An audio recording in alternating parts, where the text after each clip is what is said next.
Rise of the Nazi Party. The success of Hitler and the Nazi Party did not come from nowhere. The party developed and established itself in a Germany devastated by defeat in World War I and suffering an economic crisis. Anti-Semitism, anti-Jewish hatred, was present in societies across Europe, and there was a rise in pseudo-scientific ideas of eugenics and race theory. The newly established democratic government of Germany, the Weimar Republic, was under attack from other political groups. Right-wing extremists blamed the country's defeat in World War I on a conspiracy between communists and Jews. Timeline. 1918 – The end of World War I. The Weimar Republic is established as a new democratic government for Germany. 1919 – The Treaty of Versailles is signed. Germany is required to accept full responsibility for the war, and must pay reparations to cover all civilian damage caused by the war, amounting to $33 billion US dollars. The National Socialist German Workers' Party, NSDAP, abbreviated to Nazi, is established, combining right-wing nationalism with socialist economic ideas. Dominant themes in Nazi ideology were a racist and anti-Semitic German nationalism, fierce opposition to communism, rejection of liberal democratic government structures, and opposition to big business. 1921 – Adolf Hitler became party chairman. 1921–1922 Support for the Nazis grows due to the appeal to young unemployed men who were suffering due to the economic crisis under the Weimar Republic. 1922 Inspired by the Fascist Party in Italy, Hitler introduced the straight-arm salute, which became synonymous with the Nazi Party, and is still used by neo-Nazi and fascist groups today. 1923 The Nazi Party carried out an unsuccessful coup against the government which resulted in Hitler's arrest. He used his trial as a platform to talk about his Nazi ideologies, gaining much greater notoriety. Whilst in prison Hitler wrote his manifesto Mein Kampf, My Struggle, in which he outlined his ideology and violent anti-Semitism.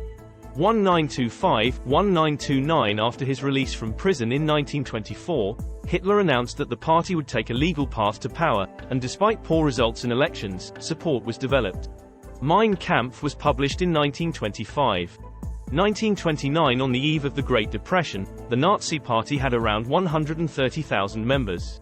The Nazis gained support during the economic crisis by promoting the idea that Germany's problems were the fault of Jewish financiers, building on existing anti-Semitic sentiment. 1930 Nazi electoral support surged to 18% as traditional right-wing and centrist parties struggled to respond to spiraling unemployment and business failures. 1932 The Nazis became the largest party in the German parliament, winning over 37% of the vote. Stable government became impossible with the Nazi Party and the Communist Party both opposing the democratic constitution, and controlling over half the seats in parliament between them. A second election also proved inconclusive, though the Nazi majority was reduced. 1933. January, the traditional right-wing president, Paul von Hindenburg, was persuaded to appoint Hitler as Chancellor, German equivalent of Prime Minister, with a cabinet with a minority of Nazi ministers. Once in office, Hitler quickly secured almost unlimited power through manipulation and terror, though he remained publicly respectful to the president. February, when a fire destroyed the German parliament in February 1933, Hitler claimed the country faced a communist plot. He used the situation to justify an enabling act, which gave him dictatorial powers. March, the first concentration camp was set up in Dachau, southern Germany. Communists, Social Democrats, trade unionists, and other political opponents of the Nazi regime were imprisoned there. July, the Nazi Party was declared the only legal political party in Germany.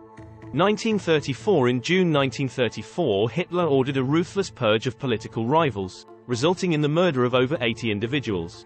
This was primarily aimed at the Sturmabteilung, SA, the Nazis' paramilitary wing, which threatened the traditional German military, and which presented a potential alternative power structure to those loyal to Hitler.